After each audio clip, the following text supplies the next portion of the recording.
So we'll move on with Mr. Stewart Lee.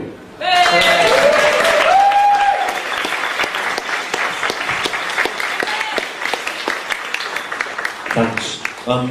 So I'm Stewart Lee and I'm a stand-up comedian. I got asked to do some stand-up tonight, and I knew it would be difficult because knowing how to pitch it is hard. Knowing how many of you are here because you're fans of insects, and how many of you are here because you're fans of live devised music events, and whether there's any overlap between those two groups of people. So I had this idea that what I was going to do was come out in an elaborate insect costume and talk for about a quarter of an hour as if I was an insect. And I investigated how much that would cost. I got a quote for about £400 to £500 for quite a good insect costume. But I thought, well, there's no way I can justify spending that much on this because it might just make a huge loss. But then I was supposed to be doing a pilot of a stand-up show for BBC Two, right? And I'd written up the pilot and they kind of approved it. And at the last minute I put in that I wanted them to film me dressed as an insect. Dear Mr. Lee, I am delighted you've accepted our offer to perform a short stand-up set at the Pestival event. Now the contracts are exchanged, I was just checking that you appreciated that we require your material on the night to deal exclusively with insects. And insects only. Straying into any other areas of subject material will be considered a breach of contract. And if such a breach of contract occurs, we intend to prosecute you within the full force of the law. I only mention this, Miss Nichols writes, because at a recent entomological event in Beijing, I'm informed the comedian told an inappropriate joke about spiders, which went thus: why do black widow spiders kill their males after mating?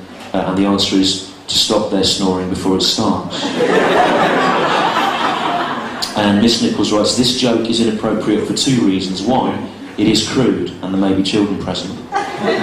And two, the black widow spider, Latrodectus mactans, is not strictly an insect.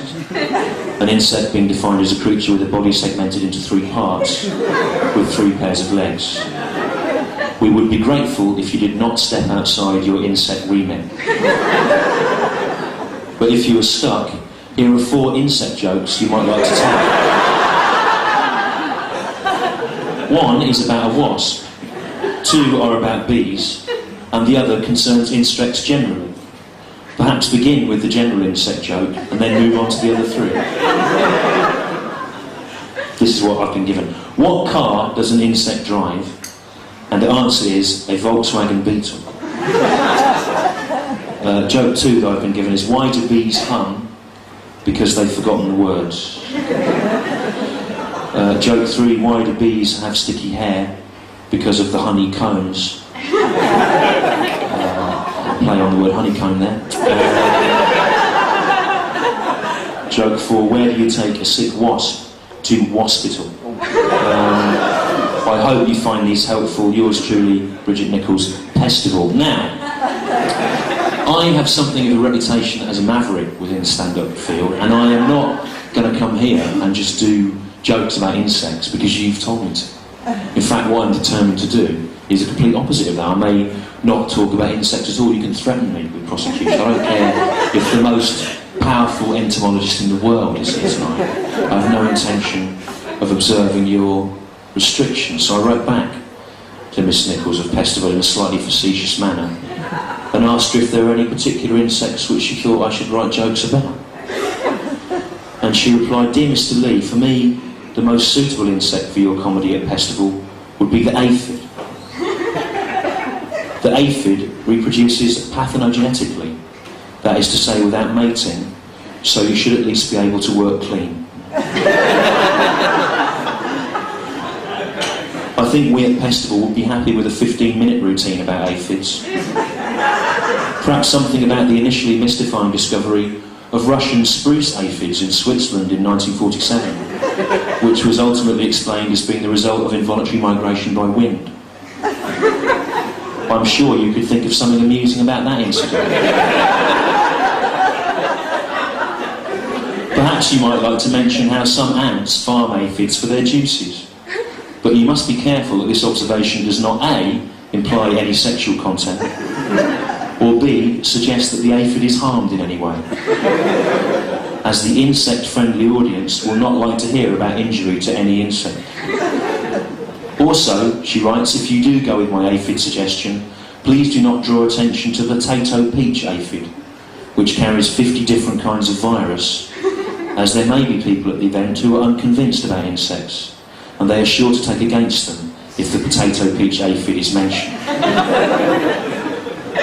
These restrictions apart, Mr. Lee, feel free to say pretty much anything you like about aphids. We in the entomological community pride ourselves on having a sense of humour. In fact, only the other day, someone told me this joke. What do you call a top pop group made up of insects which infest the hair of children? You call them the Lice Girls.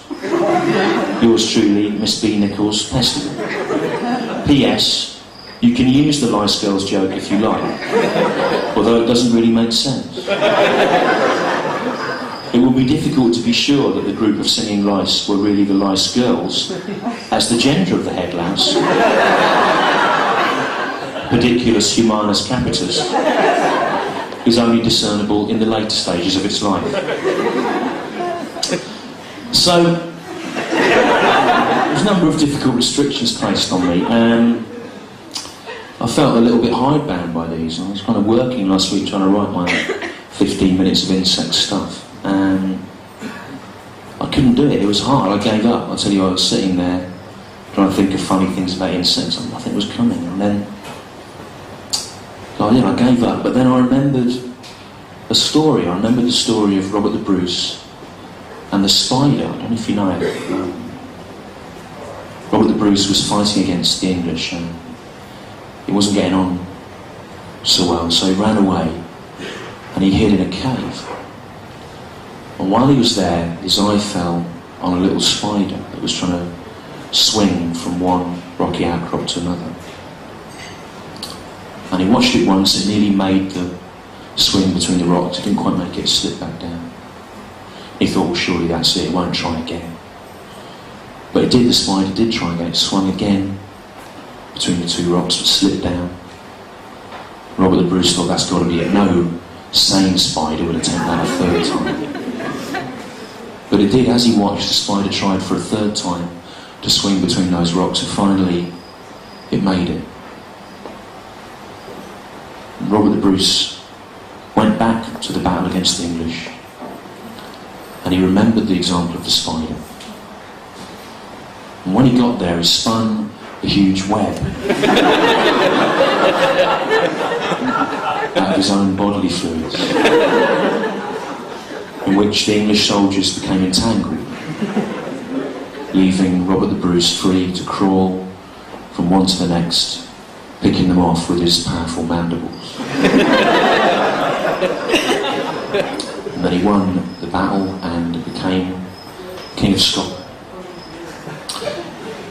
And that story of Robert the Bruce and the spider always reminds me of another story. I don't know if you know it. It's the story of Robert the Bruce and the head louse.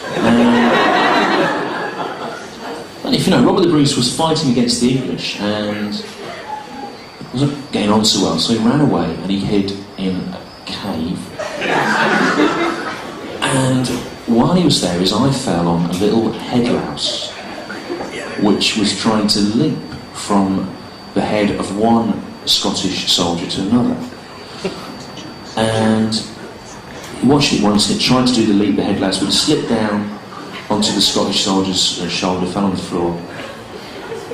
And Robert the Bruce thought, surely he will give up that head louse and wouldn't try again. I'm insane.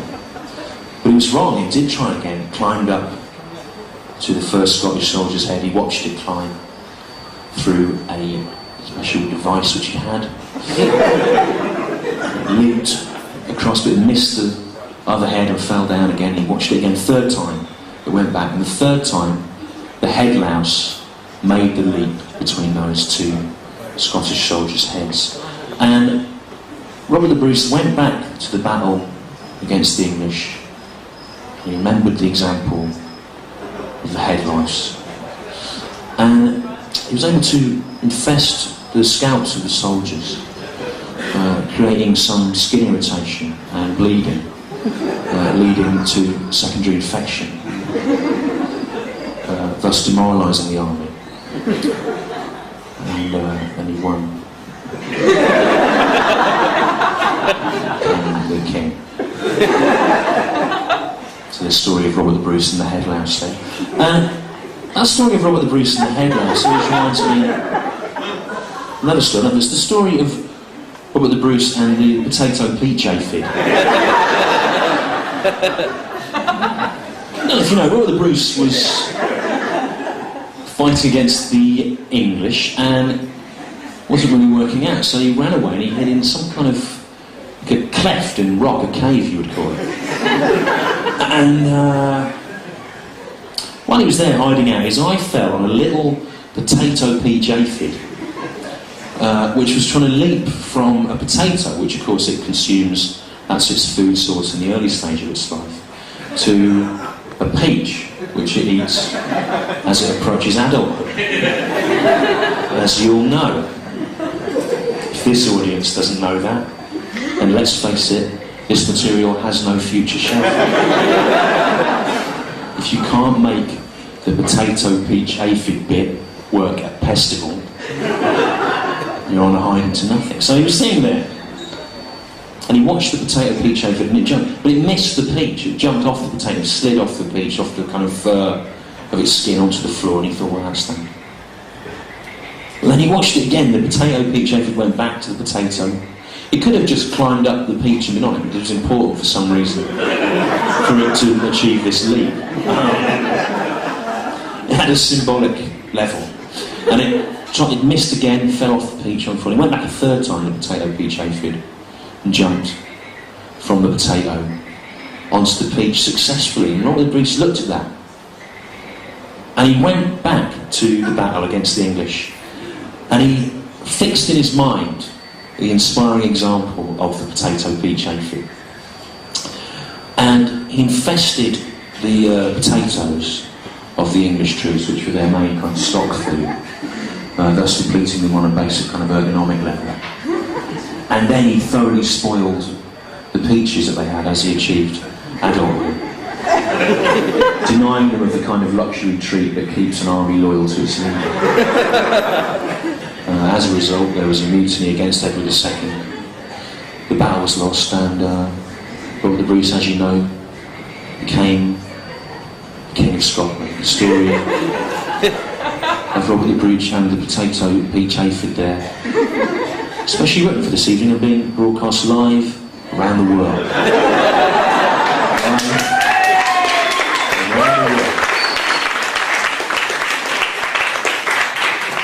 As it is being live all around the world, we can hope statistically that there is one person somewhere who goes, I've always wanted to hear something like that.